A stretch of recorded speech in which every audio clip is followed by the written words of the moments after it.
자, B형 계속해서 보겠습니다. 다음은 고려 말 불상이다. 고려 말 불상하면 우리가 처음에 여기다 이제 썼을 때 이렇게 양식이란 말을 썼단 말이에요. 그래서 이제 임용 공부 같은 경우는 양식 공부다라고 생각을 하시고 답을 찾아도 양식으로 찾아야 됩니다. 그러면 고려 시대의 불상 조각이라고 하는 것에 시대 변천에 따르는 조형의 차이점, 그걸 길게 말해서 이렇게 되고 짧게 말하면 불상의 양식 이렇게 되는 거거든요. 그러면 이 불상, 고려 불상의 양식이란 아시겠지만 초기, 전기, 그 다음에 후기, 보통 이렇게 세 개로 나누기도 하고 거기다 플러스 두 개를 더 포함해서 총 5개 양식으로 얘기를 합니다. 총 5개. 초기가 개성 지역의 사실주의 양식이거나 거대 불상, 철불 중심이고요. 그렇죠? 그 다음에 전기가 지방 양식이라고 보통 얘기하죠. 은진미륵 같은 석조, 비래미가 안 맞는 거. 그 다음에 이제 후기 양식이 바로 이제 라마 양식이라고 하죠. 라마교에 영향받은 거. 그래서 굉장히 화려하고 율동적이고 그런 거. 그 다음에 이제 두 가지가 하나는 그 이후에 나타나는 선비풍의 목조 불상 같은 경우, 선비풍의 아주 근엄하고 점잖은 거. 그다음에 또 하나는 그 이제 뭔가 이렇게 좀 주술적인, 그래서 역시 라마교에 영향받은 이제 외국 불상에 영향받은 것으로서 이렇게 막 천수보살 같은 거, 손이 막 10개, 1000개 있는 거, 주술적인 거, 이런 형태의 양식으로 나눠져요. 그 중에서 지금 여기에 해당하는 거죠. 보편적으로 이거는 좀 쉽게 썼을 것이라 생각을 합니다. 임용 준비하는 정도면. 그래서 불상의 양식 명칭은 라마 양식, 자세는 윤왕자, 그렇죠? 그 다음에 신체 표현의 특징은 앉은 자세에서 오른쪽 다리를 세웠다, 그 위에 오른팔을 올렸다, 뭐 이런 말 다 써도 맞는 말이고, 여기 있는 것처럼 얼굴이 역삼각형의 얼굴이다, 긴 상체가 좀 길죠. 그 다음에 유기적인 신체 비례가 있다, 이런 말들. 근데 이런 말은 좀 임용하는 사람들이 흔히 쓸 수 있는 말은 아니에요. 공부를 뒤지게 많이 했거나 아주 이쪽으로 들이팠거나 엄마 아빠도 불도 뼛속까지 불도일 경우는 이제 이런 걸 쓸 수 있는데, 역삼각형 얼굴 이렇게 이런 말들도 쓰기가 조금 이렇게 많은 인원은 아닐 겁니다. 아마 요 앞에 거 지금 하얀색 글씨들은 주로 많이 썼을 거예요. 또 장식엔 U자꼴로 영락이라고 그러죠. 여기 이렇게 목걸이 막 치렁치렁한 거, 영락 장식 뭐 이렇게, 또 두꺼운 옷주름, 형식적으로 번잡해진 세부 표현, 끝이 표촉한 삼각형의 보관, 그죠? 그 다음에 왼쪽 어깨에서 대각선 방향으로 비스듬히 우수를 거쳤어요. 이렇게. 이 라마 양식, 이게 이제 중국 라마 양식하고는 좀 다른 한국적인 라마 양식의 전개 과정에서 보여주는 거거든요. 요 말들을 다 쓸 수는 없어. 절대 못 써요. 요 중에서 몇 개만 이렇게 쓰면 됩니다. 눈에 보이는 대로 써면 돼요. 발가락이 보인다 이런 말까지는 좀 그렇고, 요런 말들 하니까 조금 웃음이 얼굴이 피는구나. 아유, 조금 전까지는 아주 나 떨렸어요. 아주 죽는 줄 알았어. 아주. 생명보험을 들어야 되는데 여러분들 표정이 무서워요. 다음에 2번. 옵셋 인쇄죠. 옵셋 인쇄는 대체로 금속으로 합니다. 대체로. 그러다 보니까 평판 인쇄에 해당돼요. 옵셋 인쇄는.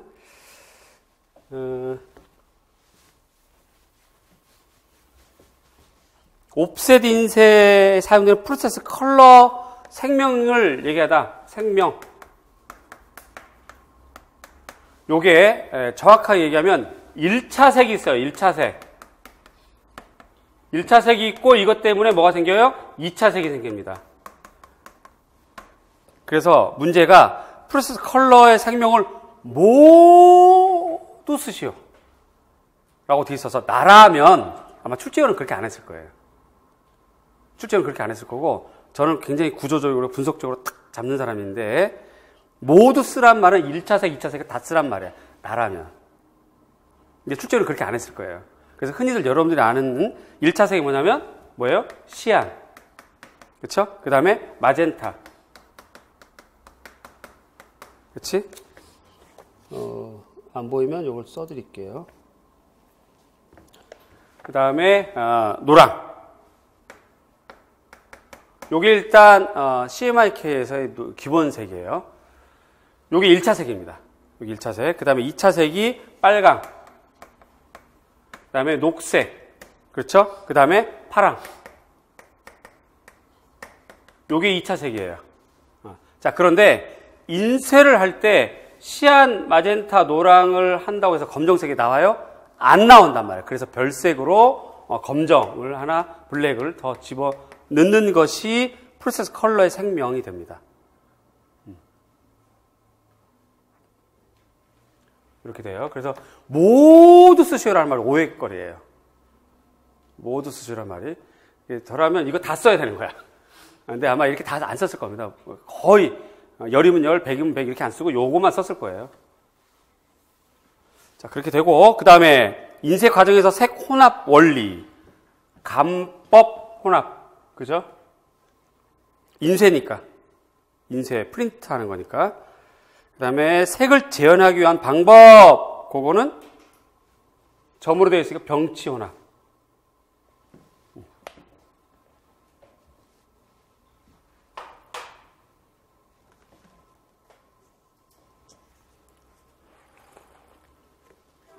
그래서 문장은 세코나 원리 CMYK는 오프라인 출력과 같이 색료를 이용하여 프린트될 경우 사용되는 디지털 색채를 말하는 거고요.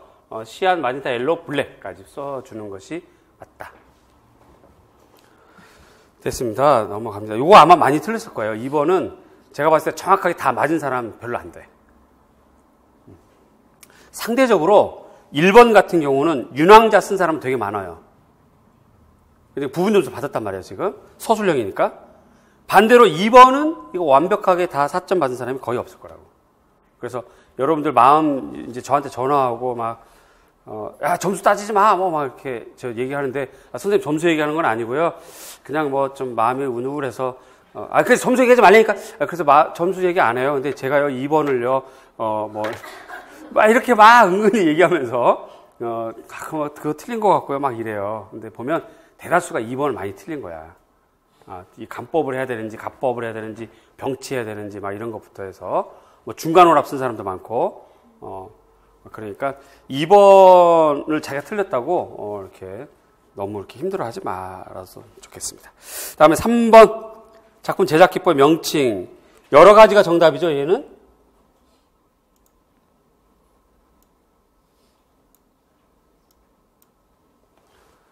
포토그램도 정답, 레이어그램도 정답, 그 다음에 솔라리제이션도 일부분은 정답으로 인정할 수 있습니다.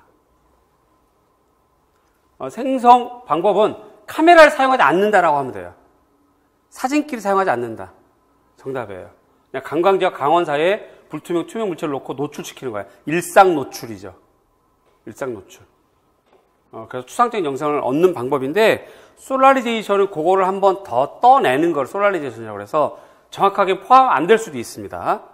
그런데 반면에 또 어쨌든 레이어그램을 통해서 얻어지는 기법이기 때문에 솔라리제이션도 쓸 수 있고, 제일 중요한 거 카메라, 사진기, 기계를 이용하지 않는다예요.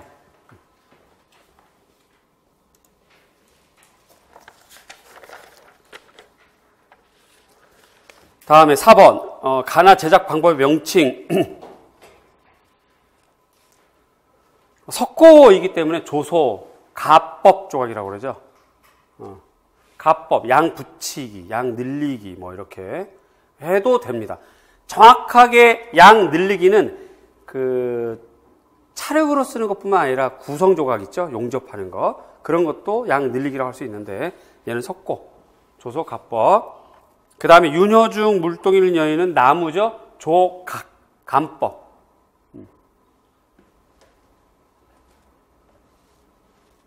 그 다음에 한국 근대조각의 특징이 두 가지죠. 제일 중요한 거 사실성, 사실주의예요. 사실주의. 그 다음에 입체적인 묘사, 향토적 경향, 민족주의적 경향, 고전주의적 경향, 이렇게 되는 건데 사실주의라고 하는 말이 제일 중요하다. 그런 거.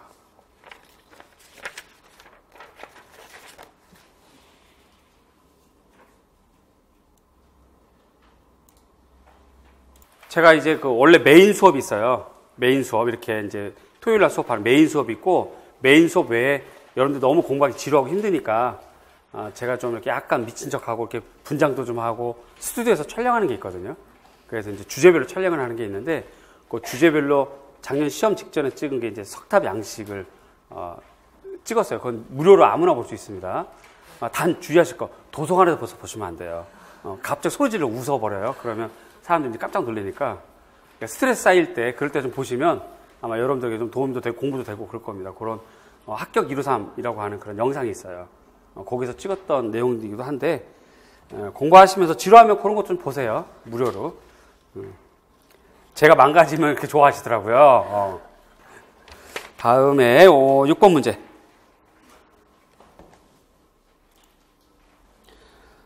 두 작품에 관해 작성 방법에 따라 서술하죠. 작성 방법 봤더니 가가 제작된 학교의 명칭. 그 다음에 이건 임용 공부하는 사람 모르는 사람 없을 텐데 이걸 문제를 내서 도대체 무슨 생각으로 이렇게 변별도를 떨어뜨렸는지 두 손 꼭 붙잡고 얘기 좀 해보고 싶어요. 둘이 마주하고 왜 이렇게 하셨어요? 라고. 근데 나가 속한 디자인 경향의 명칭, 그 다음에 가와 나의 레이아웃 특징을 그리드 적용했다. 그죠? 그래서 정보 전달의 효과적 측면에 각각 서술해라. 말이 굉장히 어려워서 어려운 문제 같지만 그렇지 않습니다. 바우하우스고요. 포스트 모던 스타일링인데 프리 방식과 그리드 방식 두 가지로 나눠져요. 이렇게 그리드 방식, 프리 방식과 그리드 방식 두 가지로 나눠지는데 앞에 있는 걸 먼저 보면 프리 방식은 디자인의 감각과 직관에 의해서 의존하고 자유롭게 하는 거. 정보 전달보다는 심미적인 기능을 중시하는 건데 반면에 그리드 방식, 그러니까 바우하우스 방식이 되겠죠.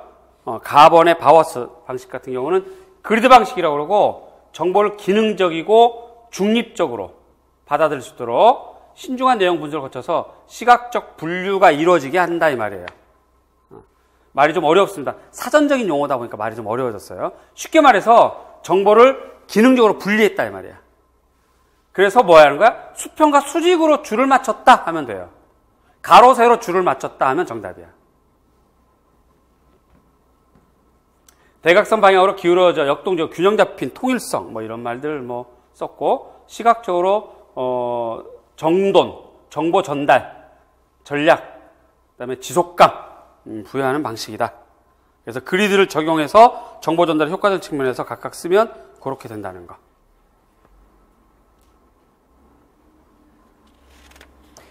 구성주의적 측면에서 영향받은 거예요. 바우하우스, 가번은 여기 그리드 방식. 요 문장 중에서 여러분들이 채택했으면 점수를 받을 수 있습니다. 수평, 수직 같은 면은 반드시 써주면 좋겠고 수평, 수직이 안 되면 가로, 세로. 그래서 균형 잡혔다, 통일성이다. 그죠? 정보를 전달하는 기능이 뛰어난다는 거.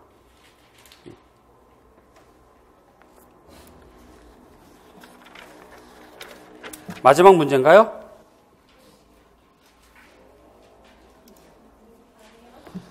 이제 논술 직전까지. 서술형에서 마지막. 어찌나 반갑고 좋은지. 두 작품을 활용해서 비교 감상을 한 후에 비교 분석한 내용에 기초해 학생들과 함께 작품 카드를 제작하였다. 여기까지 아직 문제 없죠? 물어볼 말이 없어요. 가 작품 카드의 작품 설명을 참고하여 나 작품 카드에 들어갈 내용을 작성 방법에 따라 서술하시오. 그래서 가 작품 설명을 봤더니 정옥래 작가 우길 호치도 비단의 채색 작품 설명 첫 번째 점, 이 작품은 조선 후기에 제작된 채색 공필 화조품의 그림이다. 자, 문장을 끊어서 그대로 대비시키면 돼요. 이런 거는 이 작품은 조선 후기 시기 끊어버렸죠. 그 다음에 채색 공필 화조품 그거 끊어서 쓰면 되는 거거든요. 그러니까 조속 기억은 이 작품은 조선 중기 수묵 사이 화조 화풍 이렇게 됩니다. 혹은 수묵 화조화 사이짤 빼도 되고요. 사이짤 빼도 되고 여기까지 이해 가시죠? 앞에 작품 설명에 이 작품은 조선 후기에 제작된 새색 공필 화조화풍이다 라고 되어 있기 때문에 글자를 다 대입을 하자면 조선 중기 수묵, 채색이 아니라 수묵, 공필이 아니라 사의, 공필이 아니라 사의, 화조화풍이 아니라 이것도 화조네요. 그렇죠? 같은 거니까 이렇게 된다는 거. 이렇게 쓰면 되는데 흔한 말로 이거의 공식 명칭 그냥 수묵화조화 이렇게 합니다. 그것도 정답이야 이 말이야. 수묵화조화도 정답. 그 다음에 매와 바위는 외곽선을 먼저 긋고 그 안을 채색하는 구룩 전체법. 그럼 얘는 까치와 매의 나무는 수묵 담채를 소양한 몰골법 이렇게 되겠죠. 그 다음 매와 파도의 정교한 선묘 표현은 바위의 해일 표현에서 나타나지 높은 사실성과 화려한 장식성 조화가 특징이다. 그러면 여기는 특징으로는 비백, 여백, 평담. 평담은 쓴 사람이 없을 거예요. 좀 어려운 말이고 공부 좀 잘 아주 오래 깊이 한 사람들 쓸 수 있는데 이런 거는 뭐 아니어도 그래도 정답을 받는다는 거. 가장 중요한 말 여백, 비백. 또 서정성, 선비정신, 뭐 사의적 이런 말들 쓰면 다 정답이 됩니다.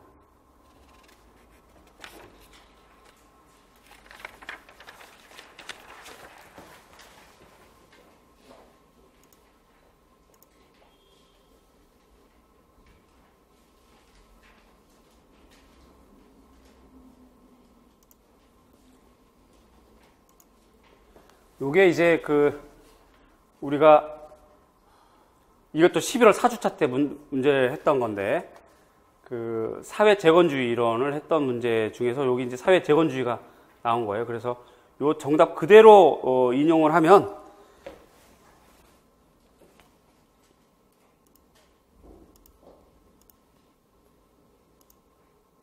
사회 재건주의 특징. 자, 이제 논술 문제입니다. 그죠? 논술 문제 10점짜리예요. 첫 번째, 논술은 교육학 논술하고는 다르다.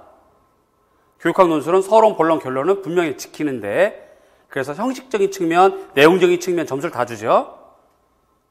그런데 전공 논술은 형식적 측면을 그렇게 크게 따지지는 않는다. 그러니까 좀 쓰는데 실력이 좀 딸려도, 문장력이 좀 딸려도 단어라든가 방향이 맞으면 의외로 점수를 잘 잡아줄 수 있다 하는 부분이에요. 지금 문제가 다음 경력교사, 박교사, 초임교사, 김교사 수업 장학 중 나눈 대화 일부인데 밑줄진 기억과 니은의 내용을 쓰고 기억, 2009 개정 교육과에 따른 미술과 교육과정 영역별 성취 기준에 맞는 학습 목표 쓰는 거예요. 이를 토대로 김교사 개수학습 계획의 학습 활동 가운데 개선할 점 2가지를 서술하셔. 그러니까 굳이 서론, 본론, 결론이 의미가 없는 거지. 또한 밑줄친 뒤에서 본인의 입장을 본질주의적 혹은 맥락주의적, 완전히 미술 임용하면 생초보, 그죠? 본질주의적, 맥락주의적, 요거를 정당화 중에 하나를 선택해서 근거를 들어 논술하시오라고 돼 있어요. 이런 걸로 해본 거는 낯설죠, 학생들이. 옛날에 서술형 시절에 나왔던 그런 물어보는 스타일이에요. 그러니까 막 당황한 거야. 그러니까 뭐 어떻게 해야 될지 모르고 막 이렇게 한 거지, 지금. 근데 이제 시간이 지나서 가만히 보면 사실 얘는 정답이 자기 생각 쓰라고 했지만 정답은 딱 있어요. 정답이 딱 있어.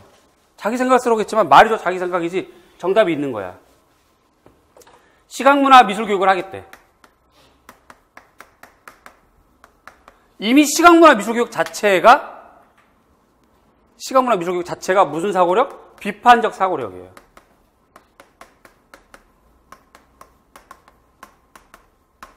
형식주의적이고 학문중심주의가 아니라 비판적 사고력 중심의 수업이 시각문화 미술교육입니다.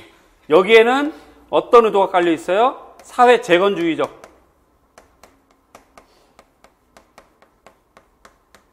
관점이 밑에 깔려 있다 이 말이죠. 왜냐 하면 시각문화 미술교육의 학문적 배경이 뭐예요? 프랑크푸르트 학파의 비판이론. 그렇죠? 프랑크푸르트 학파의 비판이론, 또 1960년대에 있었던 문화이론, 문화연구. 그 다음에 전통적으로 미술사를 봤던 시각이 아니라 미술이 사회적 공헌도와 사회적 관계성 속에서의 가치를 따지는 신미술사. 요 3가지가 모여서 배경이 되는 것이 시각문화 미술교육이거든요. 당연히 사회 재건적 관점이 포함되어 있는 거고, 그래서 우리가 흔히들 비판적 사고력을 보는 것. 이걸 우리가 비주얼 리터러시 능력이라고 또 얘기를 많이 배웠어요. 이런 관점이란 말이야. 자, 이 관점에서 우리가 흔히 하는 말. 너무 지나치면, 중심점을 못 찾으면 뭐로 간다? 흐를 수 있다? 사회과에 뭐가 될 수 있다? 시녀가 될 수 있다. 이런 말 많이 썼어요. 그렇죠? 또 중점을 너무 오버해버리면 사회적 관점이 없어지고 형식주의적 관점을 흐를 수 있다. 이렇게 돼 있던 거거든요. 이게 바로 이제 형식주의적 관점. 여기가 이제 사회적 관점.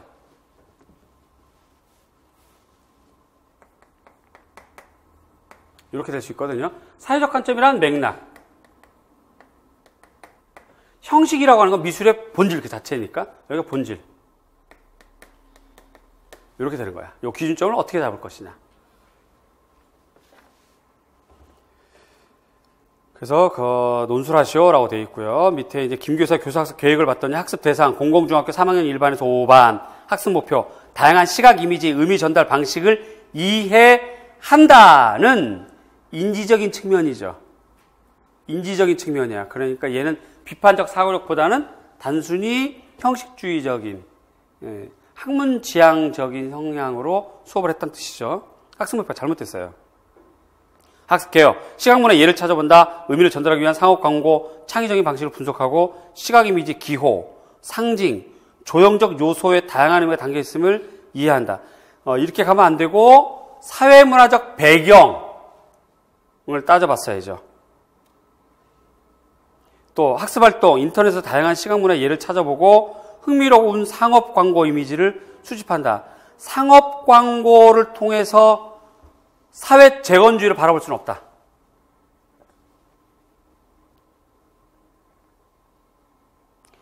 모든별로 수집한 상업 광고를 비교하여 창의적 발생 돋보이는 광고를 선택한다. 창의적이지 않고 뭐 해야 된다? 사회 비판적 사고력 있어야 된다. 숨은 의도를 파악해야 된다 이 말이죠. 상업 광고에 숨은 의도를 파악해야지 무슨 창의적 발생 돋보이는 광고 이런 말 아니란 말이죠. 시각문화 미술교육이기 때문에 창의적인 것보다는 숨은 의도, 사회적 배경 그걸 찾아내서 비판하고 사고하고 수용하는 거예요. 그게 시각문화 미술교육이거든. 선택한 광고의 제작 목적을 찾아보고 그렇지. 이걸 찾아봤어야지. 의미를 전달하기 위해 사용된 창의적 아이디어와 기호, 상징, 조형 요소. 자꾸 이렇게 창의적으로 가시면 안 된다니까. 그러지 마세요. 그다음 모든 활동의 내용을 발표하고 다양한 시각 이미지, 의미 전달 방식 가지는 공통점과 차이점. 토론해야 되는 거죠. 이거 맞아요. 토론하는 건. 그리고 토론을 종합하고 정리하는 건 맞고요. 어쨌든 이렇게 돼서 문제점도 있고 장점도 있고 그랬는데 여기서 보면 미술교육에서 사회 재건주의 특징은 첫 번째, 주류에서 소외된 작가까지 재평가하는 특징이 있어요. 결국 교과가 다른 말로 하자면 여기 지금 김 교사가 세운 교사학습 계획은 계속 상업 광고, 흥미로운 거 이런 거에 관심을 가졌는데 그런 것보다는 소외된 작가 작품을 찾았어야 돼요. 두 번째, 종교미술 공예 작품까지 다양한 장르의 작품에도 관심을 갖도록 했어야 되는데 여기는 계속 상업 광고, 흥미로운 광고 요것만 찾았지. 창의적이 돋보이는 거 이런 것만 찾았다면 방향이 틀려버렸다는 얘기예요. 세 번째, 비판적 사고력을 기를 수 있도록 과목 중심의 교육 과정이 아니라 주제나 이슈를 찾았어야 돼. 조형 요소로 찾는 게 아니라. 여기는 지금 김 교사는 계속 조형 요소를 분석하는 거잖아요. 계속 상징, 기호, 조형 요소를 분석한 건데 그런 방향이 아니라 주제나 이슈 중심으로 찾아냈었어야 돼요. 그러니까 지금 문제에서 두 가지만 서술하라고 하는데 사실 두 가지가 넘쳐. 엉터리 개판이야 그냥 김교사. 김교사 정신 차려야 돼.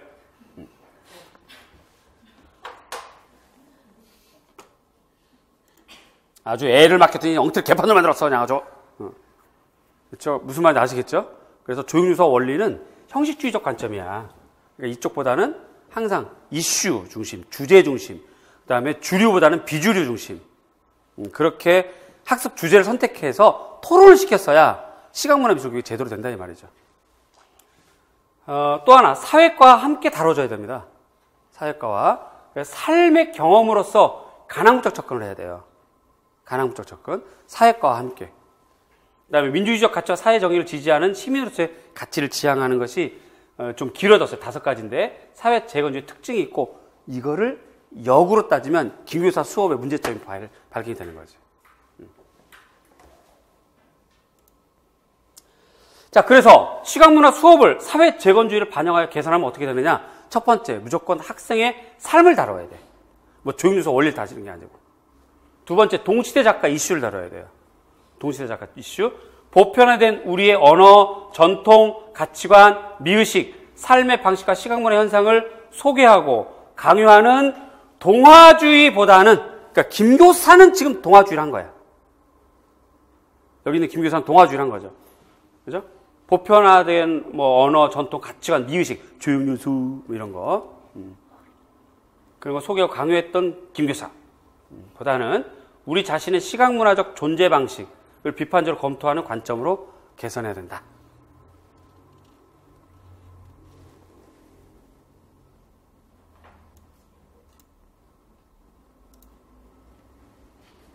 그 다음 또 하나, 시각문화 수업을 사회 재건주의를 반영하는 개선하는 데는 교육의 주체. 지금 계속 김교사 중심으로 전개됐죠, 이거는? 이렇게 하면 안 되고, 교육의 주체가 학생, 교사, 지역 주민이에요. 지금 제시된 김교사, 엉터리 김교사.